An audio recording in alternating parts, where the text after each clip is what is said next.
చూడండి ఫ్రెండ్స్, మిరియాల పొడి అయిపోయింటే నేను ఇది స్లో ఫ్లేమ్లో కొద్దిగా చిట్టుపట అంటాయి, అప్పుడు ఆపేయాల. ఇలా అన్నీ కూడా నేను ఏదైనా అయిపోయిందంటే జీలకర్ర కానీ, మిరియాలు కానీ, ధనియాలు కానీ, మెంతులు కానీ అన్నీ తెచ్చి వేయించి పొడి కొట్టి పెట్టుకుంటానండి. చూడండి, ఇవి స్లో ఫ్లేమ్లో, మీడియం ఫ్లేమ్లో వేయించినాను. బాగా చల్లారనిచ్చి పొడి కొట్టేద్దాము. చూడండి, మిరియాలు వేయించి పెట్టాను, బాగా చల్లారినాయి. ఇప్పుడు మిక్సీ పట్టేద్దాము.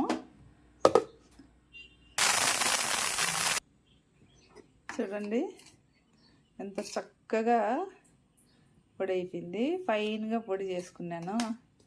మనకు కూరలు ఫైన్గా పొడి ఉంటేనే కదా బాగుంటుంది. చూడండి మిరియాల పొడి అయిపోయిందా. ఇప్పుడు ఈ బాటిల్లో వేసి పెట్టుకునేద్దాము. మీకు కూడా వీడియో నచ్చినట్లయితే ఇట్లా తయారు చేసుకోండి మిరియాల పొడి. Thank you for watching my channel. Video నచ్చినట్లయితే లైక్ చేయండి, షేర్ చేయండి, సబ్స్క్రైబ్ చేసుకోండి. Bye bye.